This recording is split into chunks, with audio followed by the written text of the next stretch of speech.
नमस्कार दोस्तों, welcome to आरंभ एजुकेशन एम्पावरिंग एस्पिरेंट्स। देखिए, आज की वीडियो में हम लोग पशुधन से रिलेटेड कुछ चीज़ें इंपॉर्टेंट फैक्ट जो बच गए थे वो मैं आपको करवाऊंगा। एक क्वेश्चन यहाँ से आया हुआ है और दूसरा कृषि से संबंधित कुछ तीन चार योजनाएं हैं वो मैं आपको करवाने वाला हूँ। छोटी छोटी योजनाएं हैं, ज़्यादा बड़ा योजना नहीं है, तो वो मैं आपको करवा दे रहा हूँ। और आज जो है वो आपकी आजीविका की क्लास कंप्लीट हो जाएगी। तो अब जो है वो हम लोग पंचायती राज की क्लास कंटिन्यू करेंगे। ग्रामीण विकास में कुछ योजनाएं मैं और बताऊंगा, जैसे कि राजीव गांधी किसान न्याय योजना है, पीएम किसान समृद्धि योजना है। ये योजनाएं मैं ग्रामीण विकास वाले क्लास में आप लोग को और कवर करवाऊंगा। इसके अलावा भी मुझे आजीविका में अगर कुछ लगा तो मैं उसको भी बीच में आके और कवर करवा दूंगा। ठीक इसके बाद से हम लोग की पंचायती राज की क्लास चालू होगी इसी समय पे, तो वो चीज़ आप लोग ध्यान रखना। आजीविका का नोट्स एक हफ्ता बाद लॉन्च होगा, तो जितनी भी चीज़ें हैं, जिस तरीके से, जिस अच्छे ढंग से ग्रामीण विकास का नोट्स प्रिपेयर किया गया है उसी तरीके से उस पर भी काम चल रहा है। आजीविका का नोट्स नेक्स्ट वीक लगभग 5 से 7 दिनों के अंदर तैयार हो जाएगा, तो उसको भी उसका लाभ आप लोग को मिल जाएगा। ठीक, उसके अतिरिक्त ग्रामीण विकास का तो नोट लॉन्च हो गया है, वो आप लोग ले सकते हैं। वीडियो जाके देख लीजिएगा, वो डिस्क्रिप्शन में डाल दूंगा मैं उसका लिंक, उससे आप लोग को लेने का जो पता है उसका प्रोसेस है वो पता चल जाएगा, और पंचायती राज का भी। इसके अलावा मैं एक चीज़ और आप लोगों को बताना चाह रहा था कि कल मैंने टेलीग्राम चैनल पे एक चीज़ डाली थी। मेरे पास ये कंप्लेन आया था कि कुछ लड़के जो है वो लड़कियों को परेशान करने के लिए मैसेज कर रहे हैं टेलीग्राम ग्रुप से उनका नंबर निकाल के। तो ऐसे लोग सुधर जाएं, मैं ये वार्निंग दे रहा हूँ आप लोग को कि इस बार ऐसा नहीं है कि मुझे उनका नाम और नंबर नहीं मालूम है। मेरे पास उनका नाम भी है, मेरे पास उनका नंबर भी है। तो इस बार मैं वार्निंग दे रहा हूँ, अगर दोबारा मेरे पास कंप्लेन आया तो नाम और नंबर दोनों पब्लिश कर दूंगा, पब्लिकली आके दिखा दूंगा या कम्युनिटी में डाल दूंगा, तो वो ज़्यादा गलत हो जाएगा। तो आप लोग अपनी रिस्पेक्ट और अपनी डिग्निटी आप लोग के हाथ में है, उसको मेंटेन करके चलो। पढ़े लिखे हो, एक अधिकारी के लेवल के पोस्ट की तैयारी कर रहे हो, कुछ लोग सिविल सर्विसेज की तैयारी कर रहे हैं, तो इतना आपके अंदर होना चाहिए कि लड़कियों की रिस्पेक्ट करना आप लोग को सीखना पड़ेगा। 3 चीज़ें आप अगर नहीं सीखे एजुकेशन में तो आप लोगों की शिक्षा का कोई महत्व नहीं है। पहला चीज़ रिस्पेक्ट, सबकी रिस्पेक्ट, चाहे वो इंसान हो चाहे वो जानवर हो, और specially respect for every womens. लड़कियों की रिस्पेक्ट करना आपको सीखना पड़ेगा, आपको सीखना चाहिए एजुकेशन से। दूसरी चीज इक्वलिटी, सभी को समान रूप से देखना, सभी को समान महत्व देना। सब लोग समान हैं, सबका अधिकार समान है, कोई ऊंचा या नीचा नहीं है। Irrespective of religion, irrespective of gender, धर्म को भी, सभी धर्म को भी समान नज़र से देखना और सभी जेंडर को भी समान नज़र से देखना। ये भी आप लोगों को एजुकेशन के माध्यम से सीखने के लिए मिलेगा। ये चीज़ भी आपको यहाँ से सीखनी चाहिए। और तीसरा विचारधारा, विपरीत विचारधारा का सम्मान। अगर कोई आप किसी व्यक्ति से, किसी के विचारधारा से सहमत नहीं भी हैं, असहमत भी हैं, तब भी उसका सम्मान करना, विपरीत विचारधाराओं का भी सम्मान करना। ये 3 चीज़ें अगर आप सीखे नहीं तो शिक्षा की ये 3 मूलभूत स्रोत हैं जो आपको शिक्षा सिखाती है, जो आपको एजुकेशन से समझ में आएगा। एक चौथा भी ले सकते हैं, विनम्रता। तो ये सब चीज़ें आप लोगों को मेंटेन करके चलना पड़ेगा।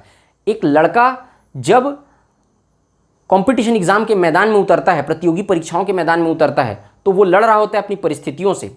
लेकिन जब एक लड़की मैदान में उतरती है तो वो अपनी परिस्थितियों के साथ, जो सिचुएशन रहता है उसके साथ साथ समाज की मानसिकताओं से भी लड़ती है, समाज से भी लड़ती है, अपने घर परिवार से भी लड़ती है, समाज की उन रूढ़िवादी मानसिकताओं से लड़ती है, जो मानसिकता, जो समाज की वो मानसिकता जो उनको, इस लड़कियों का आकलन इस बात से करती है कि वो जिम्मेदारियों को निभाने में कितनी समर्थ हैं, वो खाना बनाने में कितनी समर्थ हैं, वो अपना परिवार संभालने में कितनी समर्थ हैं। इस बात से उनका आकलन होता है। इस मानसिकता से भी लड़कियां लड़ रही होती हैं, इस मानसिकता से भी लड़ रही होती हैं, जो मानसिकता उनको ये बोलती है कि लड़कियां हैं, ज़्यादा पढ़ के क्या करेंगी, शादी ही तो करना है। इन सारी मानसिकताओं से वो लड़ रही होती हैं। तो आप जितनी लड़ाई लड़ रहे हैं, जितने भी लड़के हैं, उनसे ज़्यादा लड़ाई, उनसे दोगुनी लड़ाई वो लड़ रही हैं। तो उसमें उनका उनके इस सफ़र में आपको साथ देना चाहिए। एक दोस्त के नाते आपको उनके साथ रहना चाहिए, उनके साथ खड़े रहना चाहिए। आप उनको नीचे गिराने का कोशिश कर रहे हैं, परेशान करने का कोशिश कर रहे हैं। ये चीज़ें सीख रहे हैं आप शिक्षा के माध्यम से। लगा अगर गेहूं में कीड़ा, बाहर से मंगवाओगे, और घुना हुआ चरित्र तुम्हारा, उसे कहां से लाओगे। तुम्हारा चरित्र अगर दाग लग गया, 2 चीजें होती हैं, एक सृजन, एक निर्माण। चरित्र का निर्माण किया जाता है, जिन चीज़ों का भी निर्माण किया जाता है वो लंबे समय के लिए होती हैं। 2 साल 3 साल या पूरा जीवन लग जाता है एक चरित्र का निर्माण करने के लिए। सृजन उनको कहा जाता है जो 5 घंटे 6 घंटे में जो मानव निर्मित होती है, जो आप हाथ से अपने बना सकते हैं, वो सृजन है। और निर्माण वो है जिनका निर्माण करने के लिए, जिनको बनाने के लिए सालों की तपस्या लगती है, लेकिन इसको ख़त्म करने के लिए 1 मिनट भी नहीं लगता है। तो ये ध्यान रखना आप लोग कि ये चीज़ें छोड़ दो, वरना इसका परिणाम बुरा होगा। ठीक, ये चीज़ें याद रखना। दूसरी एक कंप्लेन ये भी आई थी कि कुछ लोग जो है वो पीडीएफ नोट्स को, जैसे कि मैंने शेयर किया था, तो उन लोग जो खरीदे हैं पीडीएफ नोट्स को, उनसे पीडीएफ नोट्स मांग रहे हैं। वो तो शेयर कर ही सकते हैं, तो उनसे पीडीएफ मांग रहे हैं, ऐसा भी मेरे पास कंप्लेन आया है। तो आप लोग ये सोचो कि मैंने आप लोगों को 150 क्लास, लगभग 160 क्लास अपलोड हुआ है पूरे यूट्यूब पे, तो मैंने पूरी चीज़ें आपको फ्री में पढ़ाई है, तो मैं आपको ये भी फ्री में अवेलेबल करा सकता हूँ। लेकिन मैं आपको इसको इतने मिनिमम चार्ज पे इसलिए भी अवेलेबल करा रहा हूँ क्योंकि आप जब इसको कुछ पे करके खरीदेंगे तब आपको जो मोह रहेगा इससे कि मैंने इसको कुछ पैसा दे के खरीदा है तो मुझे इसको पढ़ना है, तो आप ज़्यादा डिग्निटी से, ज़्यादा मन से, ज़्यादा तसल्ली से उसको पढ़ पाएंगे, ज़्यादा अच्छे से उसको पढ़ेंगे। तो ये भी एक तरीके का पैसा आप लोग को एक कनेक्शन बिल्ड करके देता है, थोड़ा बहुत अगर पैसा है तो। और मैं आपको बताऊं, जो ऐसे ही लोग जो ये गलत काम कर रहे हैं, ऐसे ही लोग एजुकेशन सेक्टर में जो रेट है, जो इसकी महंगाई है उसको बढ़ा रहे हैं। क्योंकि कुछ लोग अगर अच्छा करना चाहते हैं इसके माध्यम से और बहुत कम पैसे में आपको चीज़ें अवेलेबल कराते हैं, तो आप लोग उसका गलत फ़ायदा उठाते हैं। अब जब मैं ऐप बनवाएंगे, मैं ऐप बनवा रहा हूँ, हम लोग ऐप डिज़ाइन करवा रहे हैं, उसमें क्या करेंगे हम लोग, पहले आपको स्क्रीन रिकॉर्डिंग का ऑप्शन रहता, डाउनलोडिंग का ऑप्शन मिलता, लेकिन अब उन ऐप्स में आपको वो ऑप्शन नहीं दिखेगा, किसी भी चैनल के ऐप में नहीं दिखेगा। क्यों नहीं दिखेगा? क्योंकि उसका गलत फ़ायदा स्टूडेंट्स ने खुद उठाया है और कुछ स्टूडेंट्स के कारण उसका खामियाजा सबको भुगतना पड़ता है। तो ये जो कुछ, अब इसको मैं इसी चीज़ को अगर मार्केट में लॉन्च करता, कोई बड़ी एकेडमी का नाम लगा के, तो आप इसी चीज़ को 150-200 रुपये में खरीदते और मैं इसको अपनी मेहनत से, मेरी 2.5 महीने की मेहनत को मैं आपको इतने कम रेट में दे रहा हूँ। तो आप लोग ऐसा कर रहे हैं, आप लोग उस पर भी जस्टिफाई नहीं कर पा रहे हैं, उस पर भी ईमानदारी आप लोगों की नहीं दिख पा रही है। इतने कम प्राइस पे इतनी मेरी पूरी मेहनत को मैं आपको समेट के दे दिया हूँ और उस पर भी मैं पूरी फ्री क्लास लिया हूँ, उस पर भी आप लोग इस तरीके की गलती कर रहे हैं, इस तरीके की ईमानदारी नहीं दिखा रहे हैं आप लोग। तो ऐसे लोग समाज में भी जाएंगे तो वो घातक सिद्ध होंगे समाज के लिए। मतलब अगर ऐसे लोगों का सिलेक्शन भी हो जाता है तो जो अपने साथ ऑनेस्ट नहीं है, जो अपने लिए ईमानदारी नहीं दिखा सकता, वो दूसरों के लिए क्या दिखाएगा। तो ठीक है, अगर आप लोग ऐसा करना चाहते तो मुझे कोई तकलीफ नहीं है उसमें। अगर मैं 150 क्लास फ्री में ले सकता हूं तो मैं ये नोट्स भी आपको प्रोवाइड करा सकता हूं। ऐसा बात नहीं है कि कुछ चीज़ें शेयर हो जाएगी तो उसमें कुछ बहुत बड़ा ये हो जाएगा। मेरे पास ज्ञान है, मैं उसको बांटना चाह रहा हूं, मैं आप उसके माध्यम से कुछ अच्छा करना चाह रहा हूं आप लोगों के लिए। वो बेस्ट मैं करता रहूँगा, चाहे ऐसे लोग उसमें इंटरप्शन करें या ना करें। और एक चीज़ मैं आप लोग को और बोलना चाहता हूँ, लड़कियों की स्थिति समाज में इसलिए भी खराब है क्योंकि लड़कियाँ खुद उनका सपोर्ट नहीं करती हैं। जब मुझे कंप्लेन मिला कमेंट बॉक्स में तो एक भी लड़की ने उस लड़की का सपोर्ट नहीं किया। तो बाकी लड़कियों को भी साथ आना पड़ेगा, तब आपकी समाज में स्थिति सुधर सकती है। और लड़कियों को बोल रहा हूं कि शिक्षा ही आपकी सामाजिक स्थिति को सुधार सकती है। आप किसी दूसरे से उम्मीद कर रहे हैं तो कभी नहीं सुधार सकता। केवल एजुकेशन एक ऐसा चीज़ है जिसको आप छोड़िएगा मत, आपकी समाज में स्थिति को सुदृढ़ करेगी। और बाकी लड़कियों से भी मैं बोलता हूँ कि किसी को अगर कोई दिक्कत हो रहा है तो सपोर्ट करिए, अपने बोलने से सपोर्ट करिए, अपने कमेंट से सपोर्ट करिए, और भी जिस मीडियम से आप सपोर्ट कर सकते हैं। ऐसे लोगों को आप लोगों को हैंडल करना चाहिए। सारी चीज़ों को हैंडल करके एक नोट्स प्रिपेयर करना, उसके बाद भी चीज़ें वीडियो को लेना, वीडियो को एडिट करना और आपके फॉर्म तक उसको अच्छे फॉर्म में पहुंचाना, कंटेंट बिल्ड करना, ये सब भी मैं कर रहा हूँ। और ये सब चीज़ें भी मुझे इन्फॉर्म करनी पड़ रही है। आप लोग खुद इसको मैनेज करना चाहिए और खुद ऐसे लोगों का सपोर्ट करना चाहिए जो जिनको दिक्कत हो रहा है। तो वो भी लोग भी साथ आएँ और इस काम को करें। आप लोग, आप सबके सहयोग से ही चीज़ें सुचारू रूप से चल सकेगी, नहीं तो ऐसे लोग आके इंटरप्शन बीच में क्रिएट करते ही रहेंगे। आप लोग ईमानदार रहिए, आप लोगों को बेस्ट से बेस्ट कंटेंट अच्छे फॉर्म में प्रोवाइड होती रहेंगी। लेकिन आप अगर इस तरीके की हरकत करेंगे तो उससे जो चीज़ें अच्छे करने वालों को भी मनोबल गिरता है, उससे नुकसान आपका ही है। कल के डेट पे मैं ही उन चीज़ को अगर अच्छे फॉर्म में लाना चाह रहा हूँ तो देखूंगा कि आप इतना गलत काम कर रहे हैं, तो मैं उसको लाने के लिए मुझे उतना मोटिवेशन नहीं मिल पाएगा, मैं उतने अच्छे मन से आपके लिए चीज़ें नहीं कर पाऊंगा जितना मैं अभी अच्छे मन से कर रहा हूँ। तो इसका गलत, कुछ लोगों का गलत जो है वो प्रभाव सबको पड़ेगा और ये होता ही है। ठीक, तो ध्यान रखनी है उसको। आज की क्लास हम लोग स्टार्ट करते हैं। कृषि समग्र विकास योजना कृषि समग्र विकास योजना के अंतर्गत 4 योजनाएं शामिल हैं जिसको हम लोग मैं आज कवर करवाने वाला हूं। छोटी छोटी योजनाएं हैं लेकिन 1 नंबर में आपसे पूछ सकता है। उसके बाद पशुधन का भी एक छोटा सा टॉपिक कवर करवाऊंगा और खत्म करेंगे आज। राज्य गन्ना विकास योजना, इसके अंतर्गत 4 योजनाएं सम्मिलित है। राज्य गन्ना विकास योजना, इसका उद्देश्य गन्ने का उत्पादन करने वाले कृषकों को अनुदान देना। अनुदान मतलब जो एक छूट होता है वो देना। गन्ने का उत्पादन करने वाले जो कृषक हैं, गन्ना एक बार बीज लगाते हैं तो 3 बार उपलब्ध होता है, तो गन्ना जो है व्यापारिक फसल के अंतर्गत आता है, ये पहले भी आपको बताया था। तो गन्ने का उत्पादन करने वाले कृषकों को छूट देना ताकि गन्ना उत्पादन में वृद्धि हो सके। तो लाभ कैसे कैसे मिलेगा इनको, हितग्राही कौन रहेंगे, तो सभी श्रेणी के किसान, मतलब irrespective of general, ST, SC, OBC, चाहे कोई भी श्रेणी के किसान हो, सारे किसानों को इसका लाभ मिलेगा। दूसरा, बीज उपचार की दवाई में अधिकतम 100 रुपए का अनुदान दिया जाएगा। मतलब बीज को सही करने के लिए जो दवाई आती है, बीज में जो कीड़ा लग जाता है, घुना लग जाता है, उसको सही करने के लिए जो दवाई आती है उस पर ज़्यादा अधिकतम जो है वो 100 रुपए का अनुदान दिया जाएगा। मैक्सिमम लिखा हुआ है ना, कम भी हो सकता है, मैक्सिमम 100 रुपए का छूट दिया जाएगा। दूसरा, टिश्यू कल्चर पौधे, ठीक है, ऐसे पौधे जो टिश्यू कल्चर के माध्यम से प्रोड्यूस किए जा रहे हैं, उनमें अधिकतम 5 रुपए प्रति पौधा या फिर 50%, मतलब कि जैसे कि 100 रुपए प्राइस है उसका, तो 50% मिलेगा या तो 5 रुपए प्रति पौधा के हिसाब से ले लो आप। दोनों में से कोई एक का लाभ आपको मिलेगा, ये दोनों में से कोई एक लाभ आपको मिलेगा इसके माध्यम से। चौथा, बीज खरीदी पर अधिकतम 500 रुपये प्रति हेक्टेयर का अनुदान मिलेगा।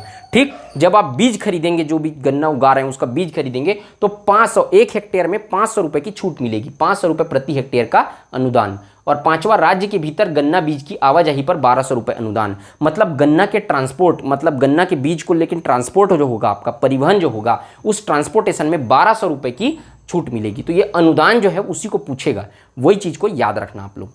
ठीक, ये कोई बहुत बड़ा ऐसा कुछ नहीं है इसमें समझाने लायक, जो चीज़ें फैक्चुअल थी मैं आपको बता चुका हूँ।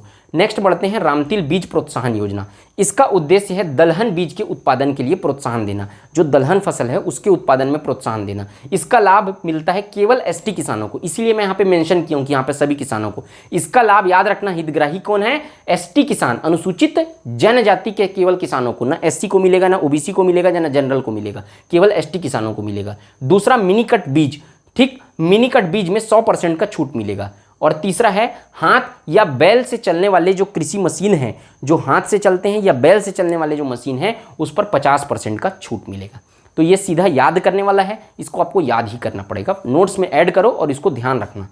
तीसरा, अक्ति बीज संवर्धन योजना। इसका उद्देश्य प्रमाणित बीज, ऐसे बीज, प्रमाणित बीजों का जो गुणवत्ता से युक्त बीज हैं, है ना, प्रमाणित बीज की उचित मूल्य पर उपलब्धता, मतलब वो ज़्यादा रेट पे न मिले, सही मूल्य पर कृषकों को उपलब्ध हो, ये सुनिश्चित करने का काम करता है अक्ति बीज संवर्धन योजना। प्रमाणित बीज की उचित मूल्य पर उपलब्धता को सुनिश्चित करता है। प्रमाणित बीज किसको बोलते हैं, जो गुणवत्ता वाली बीज रहती है, जिसकी क्वालिटी अच्छी रहती है, जो कम क्वालिटी का नहीं होता है। कम क्वालिटी का बीज अवेलेबल कराएंगे तो पैदावार कम होगा, तो वो उसकी उचित मूल्य पर उपलब्धता। लाभ, कौन कौन से फसल को इसका लाभ होता है, गेहूँ, धान, रागी, कोदो, कुटकी। बीज उत्पादन में 500 रुपये प्रति क्विंटल का अनुदान दिया जाता है और वितरण में 500 रुपये प्रति क्विंटल का अनुदान, है ना, दोनों ही चीज़। बीज के उत्पादन में 500 रुपये प्रति क्विंटल का योगदान, अनुदान, छूट दी जाती है, और बीज को डिस्ट्रीब्यूट करने में, वितरण करने के लिए भी जो खर्चा आता है उसमें 500 रुपये प्रति क्विंटल का अनुदान इसमें दिया जाता है, दोनों ही 500-500 क्विंटल। ठीक, तो ये भी याद रखना, अक्ति बीज संवर्धन योजना। ये चौथा योजना है दलहन बीज प्रोत्साहन योजना। उद्देश्य है इसका दलहन बीज का प्रोत्साहन, ये नाम से ही समझ में आ रहा है, लाभ मिलेगा सभी किसानों को। अच्छा, इसको ध्यान रखना ना, ये जो अक्ति बीज संवर्धन योजना है वो लाभान्वित किसान कौन होंगे, छत्तीसगढ़ राज्य बीज प्रमाणीकरण में संस्था में पंजीकृत किसान। इंपॉर्टेंट है, ये आ सकता है, छत्तीसगढ़ राज्य बीज प्रमाणीकरण संस्था में पंजीकृत किसानों को ही लाभ मिलेगा, एसटी, एससी, ओबीसी वाला इसमें कोई क्राइटेरिया नहीं है। चौथा है दलहन बीज प्रोत्साहन योजना, इसका लाभ मिलेगा समस्त किसानों को, एसटी, एससी, ओबीसी, जनरल, सबको। दूसरा, 10 वर्ष से ज़्यादा बीज किस्म, जो अधिसूचित बीज किस्म है, जिसको लिस्ट तैयार किया गया, लिस्ट में बताया गया है अधिसूचित बीज किस्म है, उस पर 100 रुपये प्रति क्विंटल के हिसाब से उसको छूट दिया जाएगा, यानी कि अनुदान दिया जाएगा 10 वर्ष से ज़्यादा की बीज किस्म में, है ना। तो 10 वर्ष से ज़्यादा मतलब ऐसे बीज की किस्म जो 10 वर्ष से ज़्यादा जिनको समय हो गया है, तो वो अधिसूचित के अंतर्गत आते हैं, तो 100 रुपये प्रति क्विंटल के हिसाब से उसमें छूट दी जाएगी, अनुदान दिया जाएगा। क्लियर है, तो ये हो गया आपका कृषक समग्र विकास योजना। इससे ज़्यादा इसमें पढ़ने का जरूरत नहीं, कुछ है भी नहीं। इसके बाद देख लेते हैं अपन पशुधन से संबंधित कुछ महत्वपूर्ण तथ्य, इसमें से एक क्वेश्चन आया भी है। तो इस तरीके के सवाल आपसे 1 नंबर में पूछ सकता है, इंपॉर्टेंट है। भारत में सर्वप्रथम पशु गणना 1919 में हुई थी, इसको शायद मैं बताया भी था वो पशुधन वाले में। तो सबसे पहली पशु गणना 1919 में हुई थी। एक सवाल व्यापम के पेपर में भी आ चुका है, पीएससी में इकोनॉमिक सर्वे में इसको पूछता है, ईडीओ में भी पूछ सकता है। सर्वाधिक मवेशी की संख्या भारत में है, सर्वाधिक मवेशी के मापदंडों में फर्स्ट है भारत। बकरी की संख्या में 2nd नंबर है विश्व में। भेड़ की संख्या में 3rd नंबर पे है। अंडा उत्पादन में 3rd है। पशुधन की आबादी में पहला है, प्रथम स्थान है। गाय भैंस दोनों ही भारत में सबसे ज़्यादा पाए जाते हैं। सर्वाधिक गाय भैंस भारत में पाए जाते हैं पूरे विश्व में। सर्वाधिक औसत दूध उत्पादन, अब सर्वाधिक गाय यहाँ पाया जाएगा, सर्वाधिक औसत दूध उत्पादन भी होता है। अब सर्वाधिक औसत दूध उत्पादन, ये ईडीओ 2012 का सवाल है। सर्वाधिक औसत दूध उत्पादन साहिवाल नस्ल की गाय से होता है।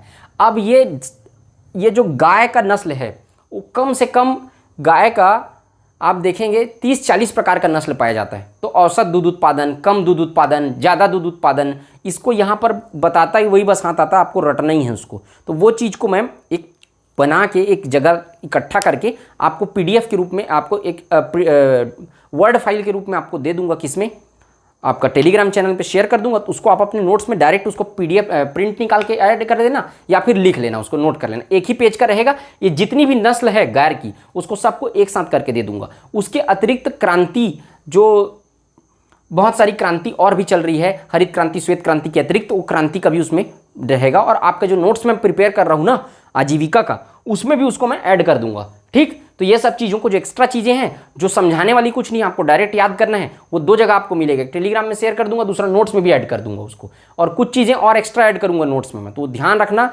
उसको, आप लोग जब बनेगा तो उसको ध्यान में रखना कि बहुत सारी एक्स्ट्रा चीज़ें जो ग्रामीण विकास में ऐड हुई हैं वो धीरे धीरे मुझे मिल रही है, उस नोट्स में पूरा मैं डाल दूंगा ताकि आप लोग अच्छे से उसको पढ़ सको। तो मुझे ये लगता है कि ग्रामीण ये आजीविका का जो पोर्शन है मैंने बहुत डिटेल में इसको कवर करवाया है। सबसे ज़्यादा इंपॉर्टेंट है पशुधन वाला पार्ट, उसको अच्छे से पढ़ना। बाजार का तो कम क्वेश्चन आए हैं खैर, और भी अन्य योजनाएं, हरित क्रांति, श्वेत क्रांति, और जो सबसे ज़्यादा इंपॉर्टेंट है स्व सहायता समूह, जिसको मैं 10, 11, 12 क्लास में पढ़ाया हूँ, वो सबसे इंपॉर्टेंट है। बहुत शानदार तरीके से उसका नोट्स भी प्रोवाइड करा दिया जाएगा आपको, तो वो चीज़ भी आप लोग अच्छे से पढ़ना। मुझे ये लगता है कि इससे डिटेल इसमें पढ़ाने का ज़रूरत नहीं है, और भी अगर कुछ चीज़ें पढ़ानी होंगी तो मैं आपको और भी पढ़ाऊंगा, और भी क्लास ले दूंगा। लेकिन अभी तक की स्थिति में मुझे लगता नहीं है कि हम लोग आजीविका में कोई चीज़ हम लोगों ने छोड़ा है। कुछ स्टूडेंट मुझे पूछ रहे थे कि बैंकिंग वाला, तो बैंकिंग वाला तो मैं ग्रामीण विकास में कवर करवा दिया हूँ, कोई दिक्कत है ही नहीं, क्योंकि वो सेम है बैंकिंग वाला। स्व सहायता समूह जो पढ़ाया हूं वो आपका एनआरएलएम के अंतर्गत गठित स्व सहायता समूह से संबंधित जो भी सवाल आएगा वो एनआरएलएम के गठित अंतर्गत आएगा, तो एनआरएलएम के साथ ऐड करके उसको पढ़ लेना। ठीक, स्व सहायता समूह को, तो ये भी चीज़ें ध्यान रखना। अब हम लोग जो नेक्स्ट क्लास में 2 चीज़ें आपको शेड्यूल्ड हैं।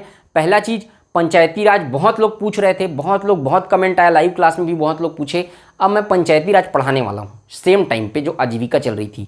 तो अब मैं उसमें आप लोगों से उम्मीद करता हूं कि ज़्यादा से ज़्यादा लोग, आप लोग शेयर करेंगे और जुड़ेंगे। अब अपन पंचायती राज की क्लास कंटिन्यू करने वाले हैं, तो ध्यान रखना वो क्लास कंटिन्यू तभी होगी जब आप लोग ज़्यादा से ज़्यादा लोगों को जोड़ेंगे उसमें।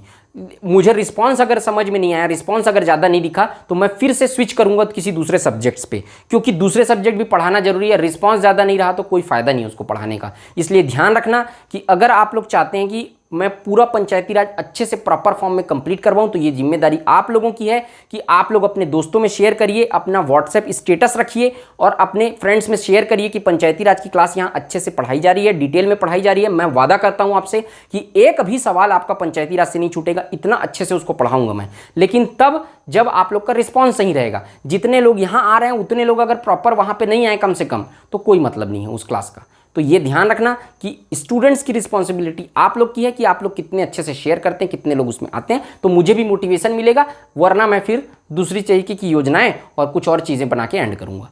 ठीक, तो ये चीज़ आप लोग याद रखना।